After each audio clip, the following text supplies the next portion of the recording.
tal? ¿Cómo están? Bienvenidos a una nueva mañana de radio. Estamos ya en el 25 de mayo del año 2020. Sostiene Sánchez que la guerra se acaba. Estamos a un paso de la victoria. Sostiene Sánchez que es hora de ir pensando en vacaciones. Animo también a los españoles a planificar sus vacaciones ya y aprovechar las maravillas de nuestra oferta nacional. Sostiene Sánchez que de esta crisis descomunal, según la calificó él mismo, salimos fortalecidos. Hemos salido y además hemos salido más fuertes. Vamos a salir más fuertes de esta situación. Salimos más fuertes, dice el presidente. ¿Salimos más fuertes en qué, presidente? ¿Qué es hoy más sólido en España que hace 3 meses? ¿En qué estamos mejor que antes del coronavirus? 28.000 fallecidos después, 240.000 enfermos, 600.000 parados, 3,5 millones de personas con su empleo suspendido, miles de ellos aún están esperando a cobrar el salario, médicos y enfermeras exhaustos, centros de atención primaria con más trabajo que nunca y con los mismos recursos de siempre, el clima político agriado, el gobierno proyectando desconcierto, hasta Urkullu dice que está desconcertado, la inquietante debilidad parlamentaria que lleva al gobierno a ver en Bildu un socio apreciable, fuerza progresista, los llamó Sánchez en el debate del miércoles. ¿Salimos más fuertes en qué? ¿Es más fuerte hoy nuestro sistema nacional de salud, del que tanto han presumido siempre los gobernantes de todo signo? Éramos la mejor sanidad del mundo. Pero llegó el coronavirus y la nuestra fue la historia de un parche tras otro parche tras otro parche.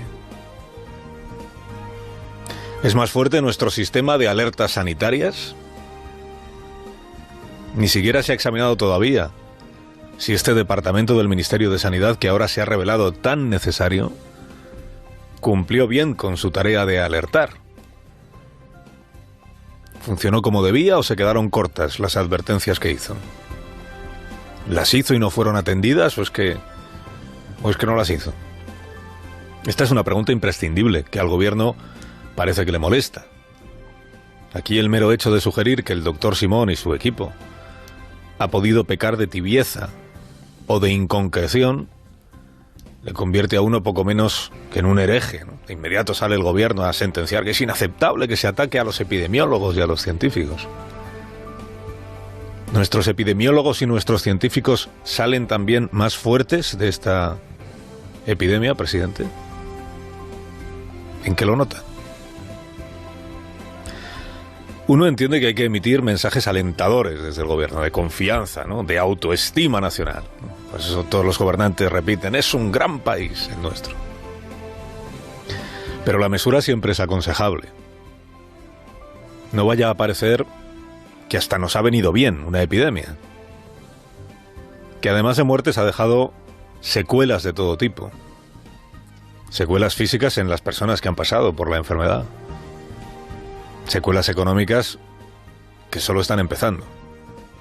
Este discurso que intenta convencernos a la vez de que sufrimos la mayor crisis de todos los tiempos, pero que no hay de qué preocuparse, porque el Estado ya se ocupa de nosotros, nadie se queda atrás, nadie desamparado, ayudas y subvenciones para todos, ingreso mínimo vital, cerrojazo a los despidos para que no puedan despedirnos, rejonazo a los ricos para que su dinero nos alimente a todos, Europa enchufando el grifo de la ayuda desinteresada y no reembolsable, una tasa a los de Google y otra a los de Apple, turistas que vendrán ahora en avalancha porque somos un país seguro. Es la mayor crisis de todos los tiempos, pero no nos vamos ni a enterar. Qué pedazo de escudo social y qué estupendo todo, si fuera cierto.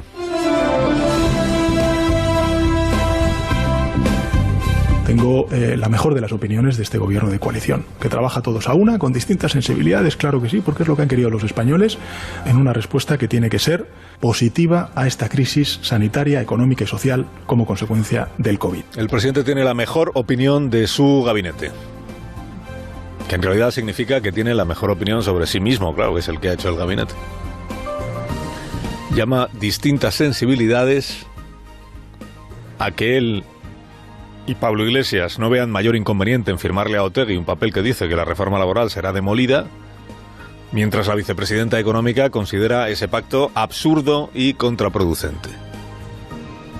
Eso, a total, solo estamos hablando de cuestionar la legislación laboral que rige en una emergencia con 3,5 millones de trabajadores en ERTES, y total, solo estamos hablando de Bildu. 5 abstenciones a cambio de ser ascendido a la condición de fuerza democrático progresista. ¿No se le vio a Sánchez tan incómodo el miércoles por tener que cortejar a Bildu como ahora pretende que se le vea? Esta revisión de la historia que atribuye al PP la culpa de que él tuviera que abrirse a negociar casi cualquier cosa. Y eso hace, esa posición del no por parte del Partido Popular, hace que se abra la espita en la interlocución del Gobierno de España con distintos grupos parlamentarios, se abra la espita a otros debates que nada tienen que ver con la emergencia sanitaria, ni tampoco tienen que ver con la salud pública.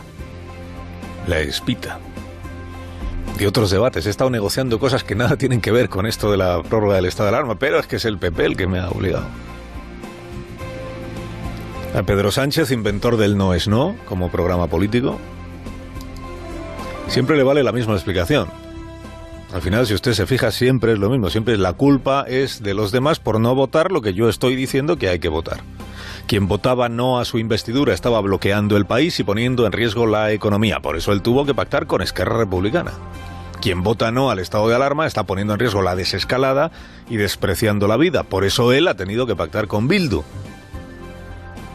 Quien no vote los presupuestos de 2021 estará poniendo en peligro la reconstrucción y el bienestar de los españoles. Por eso a él le obligarán a pactar con Esquerra, con Bildu, con Puigdemont y con quien haga falta, porque Sánchez a sus pactos siempre llega obligado, empujado por el Partido Popular, que es quien tiene la culpa de que en su día hubiera una reforma laboral y de que ahora haya que quitarla. Al principio de la epidemia hubo cierre de filas. Toda la oposición parlamentaria secundando al gobierno en la adopción de medidas excepcionales. Todo el país a una, se decía entonces. Llegaron a plantearse unos nuevos pactos de la Moncloa, nada menos. Sánchez iba a ser el presidente de la concertación nacional. 2 meses después va trampeando cada nueva votación, firmándole lo que sea a quien sea. Hemos salido, y además hemos salido más fuertes. Vamos a salir más fuertes de esta situación. ¿Son más fuertes hoy nuestras instituciones? ¿Es más sólido hoy nuestro país? ¿En qué? Uno escucha la descripción que hace el gobierno de la España de finales del mes de mayo de 2020 y, hombre, tiene que preguntarse por qué a la vez repite de manera incansable el gobierno que hay que reconstruir España. Si según él estamos como nunca.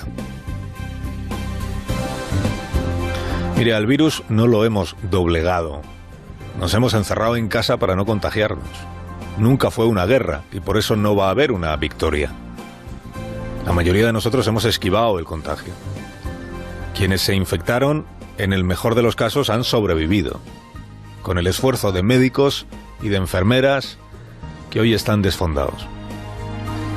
A esto se reduce la historia de la pandemia en España, de la que sale un país dolorido y deteriorado, un país empobrecido. La historia de la recesión es la que empieza ahora.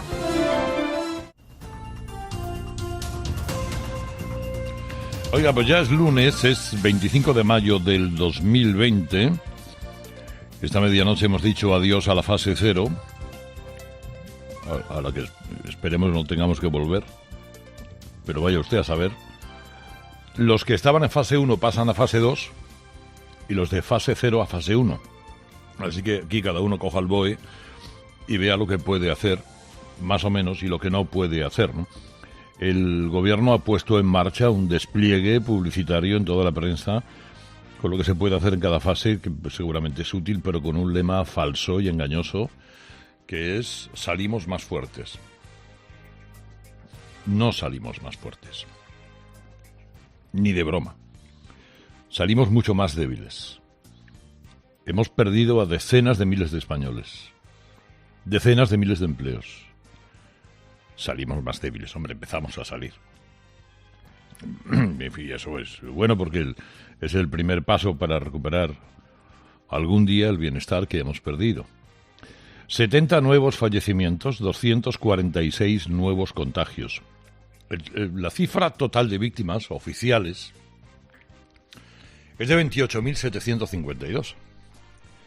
Pero, en fin, según recordaba un medio tampoco sospechoso de animadversión con el gobierno como El País, existen otros 18.000 fallecidos registrados por comunidades autónomas que no figuran en la estadística de sanidad. Y ya que el gobierno ha anunciado que por fin mañana va a declarar el duelo oficial por las víctimas de la pandemia, el primer paso de ese homenaje debería ser reconocer a todas las víctimas, saber cuánta gente ha muerto por la enfermedad en España, aunque no hayan tenido un diagnóstico clínico, aunque no hayan fallecido en un hospital. No es una cuestión epidemiológica, que también, es sobre todo una cuestión moral, de reconocimiento social a las víctimas de esta tragedia. Y el primer reconocimiento debe ser admitir la existencia. No puede haber una omertá, una especie de agujero negro donde se han perdido 18.000 compatriotas. Porque ni ellos ni sus familias merecen ese silencio. Pero en las últimas semanas además se aprecia un descontrol creciente en el manejo de las cifras que el gobierno atribuye a la gestión de los datos por parte de las comunidades autónomas. Pero hombre, que no haya una estadística fiable sobre el brote del coronavirus es cuando menos. Bueno, proceso de desconfinamiento. En algún lugar se ha detectado un repunte, en Totana, Murcia, y por ello es más necesario que nunca, reiterar llamamientos a la prudencia, al respeto de las medidas de prevención, que si no todo este esfuerzo va a valer para poco, para muy poco. El episodio de la última votación parlamentaria sobre el estado de alarma, el malestar creado por el pacto del gobierno con Bildu, pues parecen haber llevado al ánimo de Sánchez la necesidad de acelerar el proceso de desconfinamiento, de reactivación de la economía. Como escribe hoy Ignacio Camacho en ABC, o muy bien va la evolución de la pandemia, o muy mal van las expectativas del gobierno para que Sánchez haya protagonizado este volantazo. Esto es como a lo mejor no voy a renovar el estado de alarma porque he cabreado al PNV, he cabreado a Ciudadanos, etcétera, etcétera. Pues hombre, digo que es que ya habrá comunidades que podrán acelerar, pasar de fase en fase solo con una semana o incluso suspender el estado de alarma en alguna comunidad. Eso es un volantazo. El presidente del gobierno se plantó en el aló presidente, anunció la vuelta del fútbol, del turismo, y para decir que el PP tiene la culpa de su acuerdo con Bildu. Es de una desfachatez cósmica. El PP culpable de los errores del gobierno, no el gobierno por sí solo. No.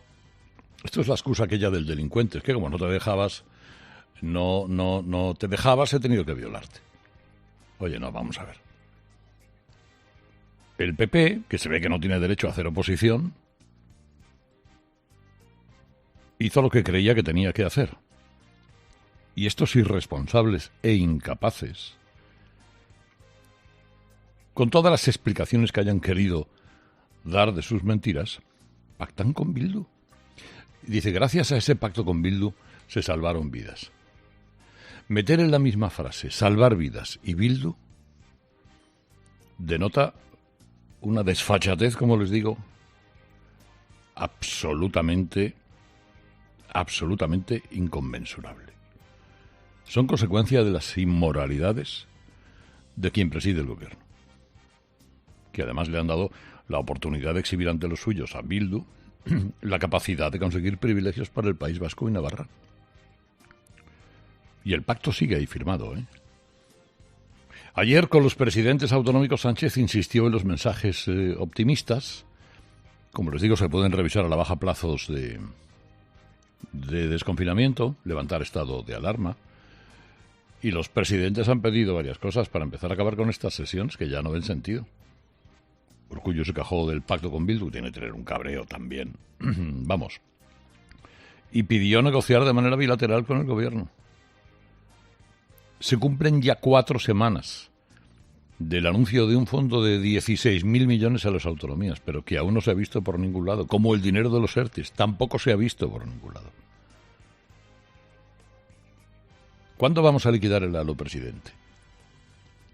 La matraca que da este individuo en las televisiones cada fin de semana. O a lo mejor es que le ha cogido gusto al asunto. ¿Cuándo van a volver los periodistas a la Moncloa? ¿Cuándo van a volver las ruedas de prensa normales? Y lo más interesante del fin de semana fue el esfuerzo evidente de Sánchez por lanzar mensajes de apoyo al sector turístico, y no anunció nada que no hubieran anunciado previamente sus ministros, ¿no? Pero él puso un especial énfasis, porque el turismo ya no es esa casposa actividad sin valor añadido que dijo el ministro de Consumo. Ahora el turismo es formidable. Pues todo lo que tú quieras. Pero el gobierno francés, que recibió casi como una afrenta la imposición de cuarentenas a los visitantes, claro, ayer a través de su ministra de Transición Ecológica o algo así, advirtió que no podía recomendar visitar a España. Son 10 millones de franceses que vienen a España, cada año.